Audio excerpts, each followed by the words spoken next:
ষোড়শ লোকসভা নির্বাচন আসন্ন। নির্বাচনের ফলাফল কি হবে তা নিয়ে ইতিমধ্যেই নানা রকম বিশ্লেষণ পর্যালোচনা শুরু হয়েছে। রেডিও কলকাতা আজ মুখোমুখি বিশিষ্ট রাজনৈতিক বিশ্লেষক, নির্বাচন বিশেষজ্ঞ, ইলেকশন রেকর্ডার গ্রন্থের প্রণেতা দিলীপ বন্দ্যোপাধ্যায়। বহু রাজনৈতিক ওঠাপড়া, টানাপোড়েন দেখেছেন। প্রথমেই যেটা জিজ্ঞেস করব যে ইতিমধ্যেই একটা হাওয়া উঠেছে যে নরেন্দ্র মোদীর নেতৃত্বে নতুন সরকার আসছে। এটা সম্পর্কে আপনার প্রথম প্রতিক্রিয়া কি? এটা পশ্চিমবঙ্গের ক্ষেত্রে নয়, পশ্চিমবঙ্গের বাইরে সব জায়গায় এটা আছে বলে আমার মনে হয় না। দক্ষিণে নিশ্চয়ই নয় এবং উত্তরেও সব জায়গায় নয়। এটা একটা মানে ইন্টারেস্টেড মহল, তারা এটাকে একটা করছে। বিশেষ করে মিডিয়া এবং ব্যবসায়ী এই সমস্ত মিলে তারা এই ধরনের একটা প্রচার বেশ কিছুদিন ধরে শুরু করেছে যে নরেন্দ্র মোদী প্রধানমন্ত্রী পদপ্রার্থী, বিজেপির নেতা, সে এই তার নেতৃত্বে লোকসভায় এবার বিজেপি মন্ত্রিসভা গঠন করল। এককভাবে এতদিন বলছিল যে এককভাবে তারা করবে না, তাদের সঙ্গে কিছু আঞ্চলিক দল আসবে এবং তারা এখানে নরেন্দ্র মোদী ব্রিগেড প্যারেড গ্রাউন্ডে যখন মিটিং করে যান তখন তিনি বলেইছিলেন, যে ইঙ্গিত দিয়েছিলেন যে এখানে তৃণমূল কংগ্রেসের সঙ্গে তাদের একটা জোটবন্ধন হতে পারে নির্বাচনের পরে, লোকসভার নির্বাচনের পরে মন্ত্রিসভা গঠনের সময়। এটা বলেছিলেন এবং তিনি আরও অন্যান্য জায়গার কথা এসব বলেছেন। কিন্তু এককভাবে নরেন্দ্র মোদী আসবে এ কথা কোনো দলই বলছে না বা কেউই বলছে না, বা নরেন্দ্র মোদী আসবে এই নিশ্চিত এটা কোনো জায়গা থেকে পাওয়া যাচ্ছে না। যদিও এটা বলছে, কিন্তু আমি বলছি যে দক্ষিণ ভারতের একটা বড় অংশ, সেখানে ওদের বিজেপির কোনো চিহ্ন নেই এবং উত্তর ভারতেরও সব জায়গায় এরকম চিহ্ন আছে বলে আমার মনে হয় না। তাহলে এই যে একটা নির্বাচন পর্যালোচনা চলছে, নানান রকম যে বিশ্লেষণ হচ্ছে, যে পূর্বাভাস দেওয়া হচ্ছে, সেই পূর্বাভাসগুলো সে সম্পর্কে আপনার মতামতটা কি? একটু পরে পূর্বাভাস, এই যে বিভিন্ন বিশ্লেষণ হচ্ছে নির্বাচন নিয়ে, যে প্রত্যেকবারই নির্বাচনের আগে এরকম একটা বিশ্লেষণ হয়, প্রত্যেক নির্বাচনের আগেই হয়, বিধানসভা নির্বাচনের আগে হয়, লোকসভা নির্বাচনের আগে হয়। এটা নতুন কিছু নয় এবং সকলেই বলে যে আমরা জিতব এবং তার নানান রকম কারণেও ইত্যাদি এগুলোকে বিশ্লেষণ করে তারা দেখায়। এবারও তারা দেখিয়েছে যে এরকমভাবে কংগ্রেসের দুর্নীতি ও ইত্যাদি এসবের জন্য মানুষ কংগ্রেসের বিমুখ হয়েছে এবং কংগ্রেসের যদি বিমুখ হয়ে যায় তাহলে বিজেপি ছাড়া আর বিকল্প কিছু নেই। এইরকম একটা পরিস্থিতি একটা তৈরি করে তারা এইভাবে করছে। তাহলে এই মুহূর্তে যে পরিস্থিতিটা, আপনি আপনার অভিজ্ঞতার দিক থেকে আপনার কি মনে হচ্ছে আর একটা কি ত্রিশঙ্কু সরকার হবে আবার একটা? আমার ধারণা যে লোকসভায় এককভাবে কোনো দল জয়ী হয়ে আসতে পারবে না এবং আমার একটা ধারণা হচ্ছে যে আঞ্চলিক দলগুলো এবার ভালো ফল করবে, এসবের জন্য আঞ্চলিক দলগুলো ভালো ফল করবে এবং তারপরে নির্বাচনের পরে কে কোথায় যাবে না যাবে সেটা হচ্ছে না, কারণ নির্বাচনের আগে একরকম বলে আঞ্চলিক দলগুলো, পরে আর একরকম বলে। এরা সব মানে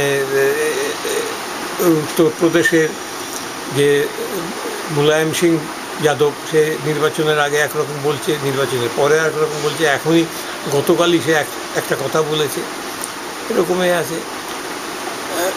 এখানে তৃণমূল তার সম্পর্কে তো বিজেপি খুব আশাবাদী যে তৃণমূল তাদের সঙ্গে যাবে, তৃণমূল অনেক বেশি, যেটা এখানে তৃণমূল তার সম্পর্কে তার যে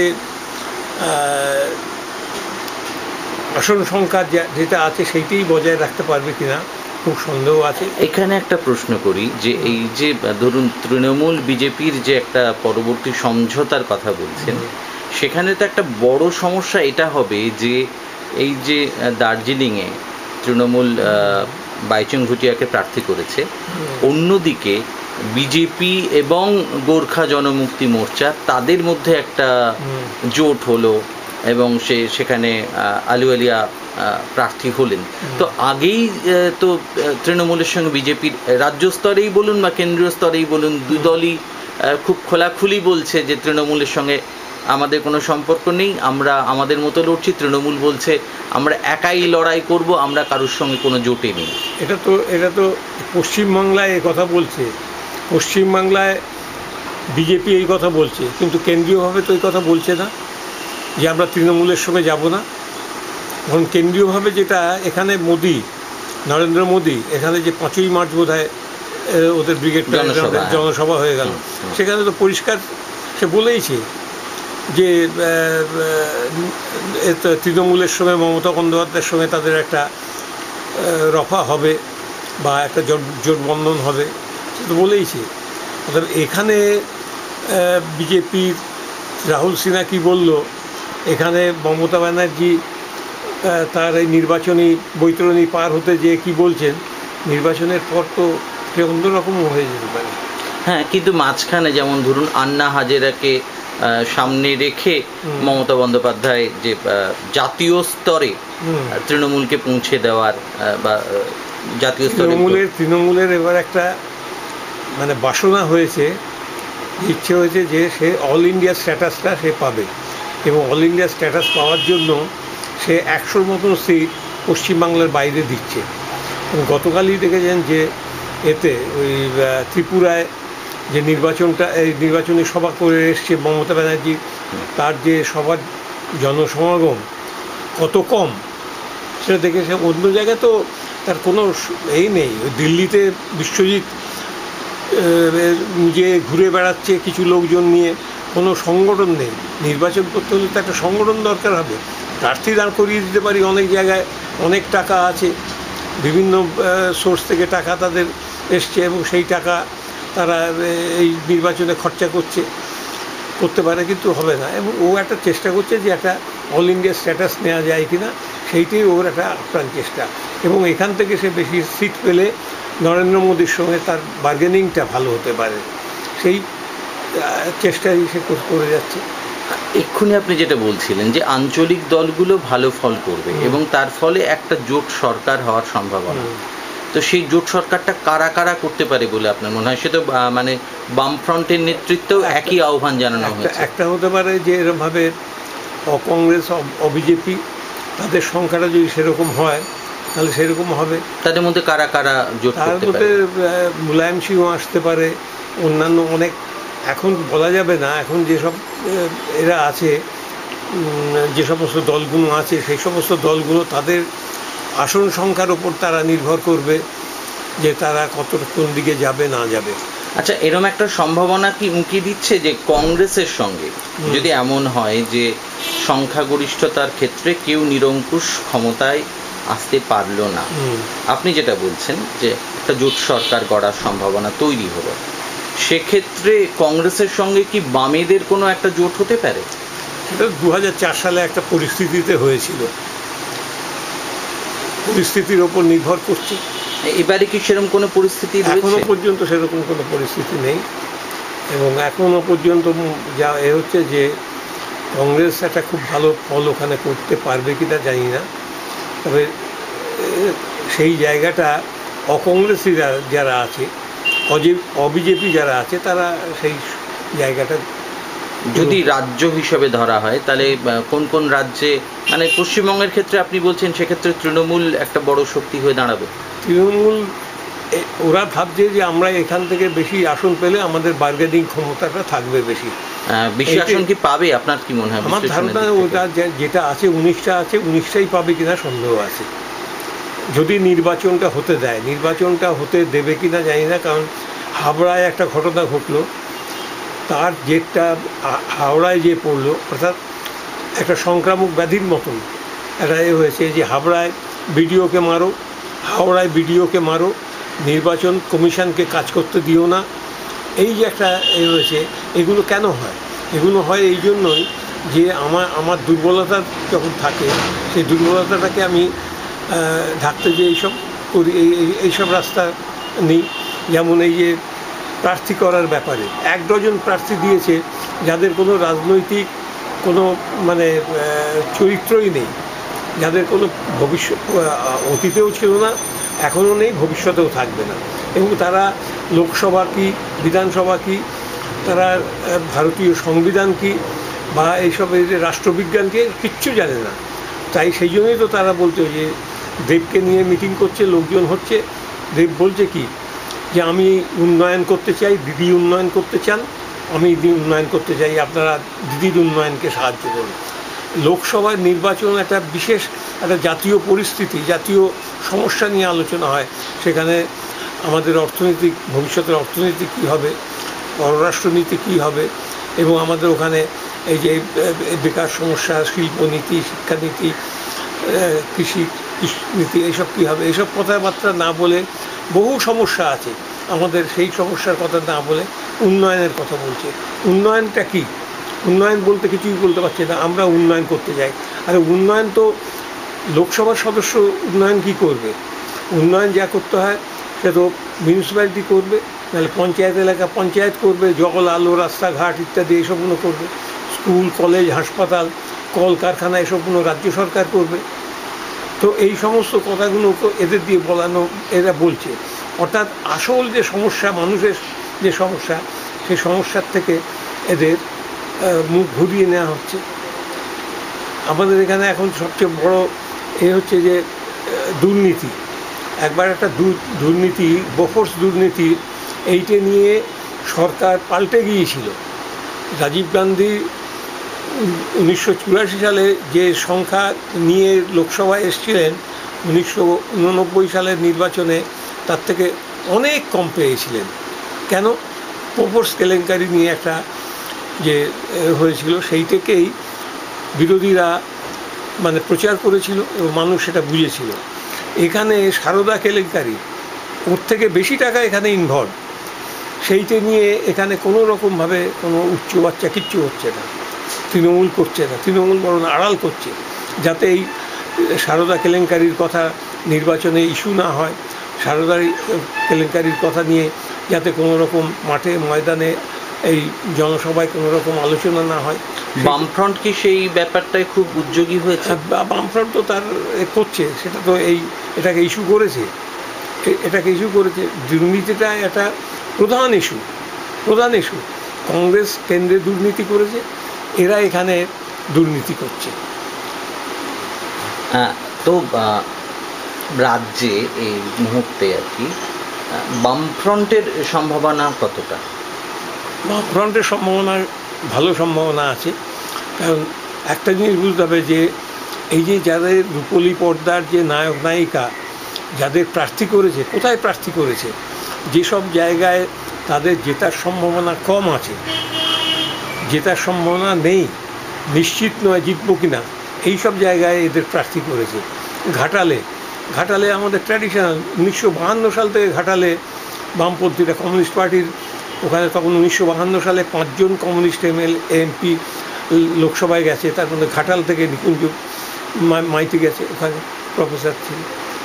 ওখানে ঘাটাল আমাদের ট্র্যাডিশনাল জায়গা, মেদিনীপুরও তাই, বাঁকুড়া তাই, এইসব জায়গায় এইসব মুনমুন সেনকে বাঁকুড়ায় দিয়েছে। কীরকম একটা ত্রিপুরাতে একটা ক্যান্ডিডেট দিয়েছে, তার পরিচয় কি? সুচিত্রা সেনের মেয়ে মুনমুন সেনের দেবর হচ্ছে এই প্রার্থী, অতএব সেই প্রার্থীকে ভোট দিন। এইটা হচ্ছে ওদের স্লোগান, এইটা হচ্ছে ওদের পরিচয়। সেটা প্রাক্তন রাষ্ট্রপতির ছেলেকেও প্রার্থী করা হয়েছে। হ্যাঁ, প্রাক্তন রাষ্ট্রপতির ছেলেকে প্রার্থী করা হয়েছে, তার কোনো ওখানে পলিটিক্যাল বেস নেই, তাকে করেছে, তবু একটা পলিটিক্যাল। কিন্তু মনমোহন সেনের কী আছে, সে তো কিছু বলতেই পারছে না। আর এখন আর একটা জিনিস সেটা হচ্ছে সবচেয়ে বেশি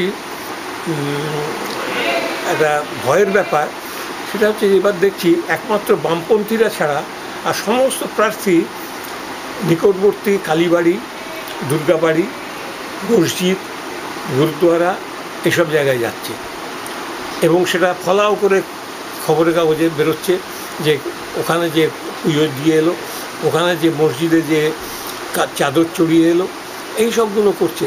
এগুলো আগে ছিল না। এইগুলোকে ধর্মকে মিশিয়ে নিয়ে আসছে, মানুষকে গুলিয়ে দিচ্ছে, মানুষকে অন্য পথে নিয়ে যাচ্ছে, লোকসভাটাকে গুরুত্বহীন করে দিচ্ছে। মমতা ব্যানার্জি লোকসভায় দীর্ঘদিন আছেন, কিন্তু কোনোবারই তিনি 50 দিনও, 5 বছরে 50 দিনও তিনি হাজির থাকেননি কোনোবারই।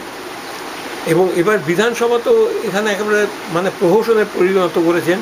এই 3 বছরে 125 দিন বিধানসভার অধিবেশন হয়েছে, যা হওয়া উচিত ছিল 300 দিন, 125 দিন। তার মধ্যে মমতা ব্যানার্জি 29 দিন হাজির ছিলেন। অর্থাৎ এই লোকসভা বিধানসভা একে ওরা কিছু তোয়াক্কা দেয় না, এরা গুরুত্ব দেয় না। লোকসভায় নির্বাচনে জিতে কোন দিকে গেলে তার ক্ষমতায় আসতে পারবে সেইটাই সে ভাবছে না যে দেশের উন্নতি কী করে হবে, দেশের অর্থনীতির ভালো কী করে হবে, বেকার সমস্যা কী করে হবে, গরিব মানুষের সমস্যা সমাধান কী করে হবে, মূল্যবৃদ্ধি একটা হুড় করে হচ্ছে, এখনও প্রতিদিন জিনিসের দাম বাড়ছে হচ্ছে। এইসবগুলো সম্পর্কে কোনো রকম বক্তব্য নেই, কোনো রকম কিছু নেই। এই মুহূর্তে দাঁড়িয়ে কংগ্রেসেরও তো আপনি আগেই বলেছেন কংগ্রেসের এবার সেরকম সম্ভাবনা নেই, তো সেক্ষেত্রে তাহলে বিকল্প সরকার আপনি বলছেন যে বিভিন্ন রাজ্যের আঞ্চলিক দলগুলো মিলে করতে পারে, তাই তো? সেক্ষেত্রে কি খুব শক্তিশালী কোনো সরকার গঠন হবে, নাকি সেখানেও ছোট ছোট ক্ষুদ্র স্বার্থগুলো কাজ করবে?